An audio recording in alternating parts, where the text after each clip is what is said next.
Hey guys, it's Cameron here with Emerson Property Management. Every week I bring you tools, tactics, strategies, lessons I've learned, things that helped me build up a sizable portfolio in about 2 years and now manage that portfolio.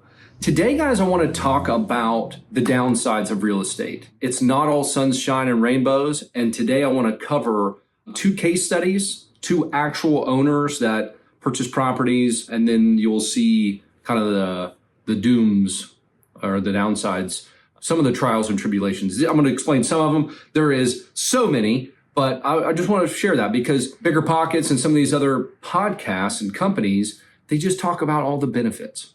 So before I get into that, if you guys enjoy this stuff, if you find it valuable, if you like it, just give us a like, subscribe, share. It really helps us out. Okay, so real estate, is it fantastic? Yes, I love real estate. I think you guys, if you've been watching for any amount of time, it helped me leave corporate America. It is helping people in their retirement, putting their kids through college, all the great things. Beautiful. When it's good, it's good. When it's bad, it's really bad. So these are just 2 examples in our portfolio of very failed investments and how you can lose. You can make a lot of money, but you can also lose a lot of money. So I just named these properties just for keeping the owners' anonymity, or whatever you want to call it, just for their protection. Not just, we're going to call it property A and property B. So purchase price. So this was in 2022. These owners bought these properties. It was $295,000 for property A. Property B was $335,000. So we started managing this property in 2024. The owners bought this property in 2022, at the end of 2022. I can tell you, based on conversations with the owner, that they made no money in 2023. And in 2024, they lost with us $3,500 and almost $5,000 on each of these. Now, this loss is strictly in income from your rents and expenses with repairs and maintenance items. This does not include property taxes. This does not include insurance. This does not include your mortgage payment. So conservatively, these folks lost probably 20 to 25,000, somewhere in there, or 20 to 30,000. I mean, these are decent sized property. You got a couple $1,000 for the insurance. You're definitely over, even at decent interest rates, you're over $1,000 a month in your mortgage payment. So, I mean, you're looking $20 to $30,000 here. So those are the financials that we have that I can tell you that they lost this year, not including, again, property taxes, insurance, mortgage payments. We then sold the properties for the owners. This one at $250,000, this one at $275,000. So if you're doing any math, that's a $45,000 loss and a $60,000 loss. Now, that's just on the value, right? So they bought this in 2022 at the height of the market, right? When everything was going crazy and you're waiving inspections, you're buying stuff left and right, all because somebody told you to get into real estate. You thought it was a good idea. Maybe they're selling you a bag of goods. I can tell you with supreme confidence, we would not have advised these owners to buy this. Never. Either of these properties, we never would advise that. We picked these owners up from an acquisition of a property management company that we did. So we've been trying to help them play damage control since day one. And unfortunately, they had to come to the table with some significant losses just in asset value. But again, this is not including any of the closing costs, commissions that they had to pay, points on their mortgages. They just got these mortgages 2 years ago.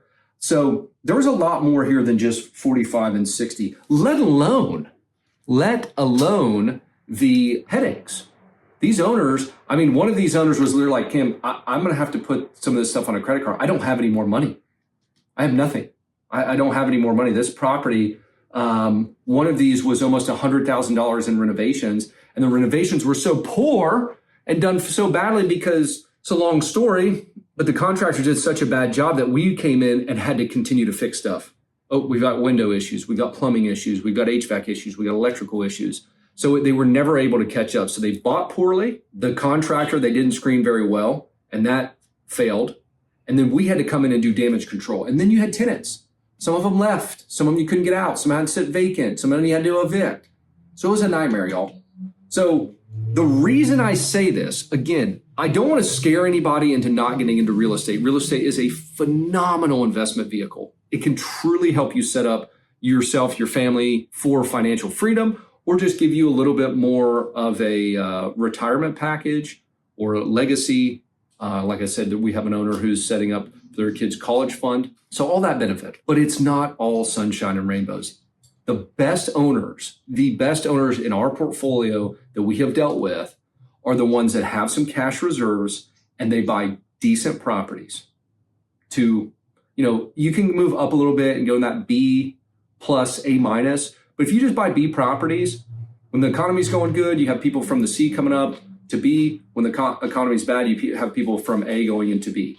So it's a perfect middle point to always be capturing market share and having the reserves. One of these owners was very lucky that we worked with them. We loaned money. We did various things to help these owners sell these properties. But my gosh, y'all, one of the owners said he's lost over $100,000 on this property.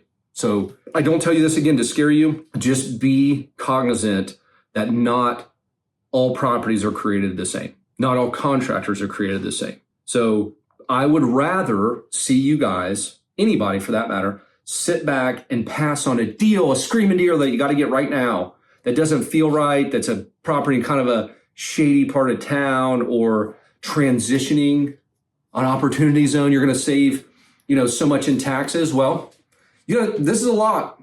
You got a huge tax write-off. So was it worth saving the 15 to 20% in taxes by losing $100,000, $50,000 to $100,000? I wouldn't make that trade any day of the week. So, y'all, I hope that was helpful. Again, I don't want to scare you, but just this stuff is not a joke. This is a lot of money, lot of money, a lot of headaches, a lot of hair loss over this stuff. So I'll catch y'all next week. I hope you found that valuable, and we'll see y'all next week. Thank you.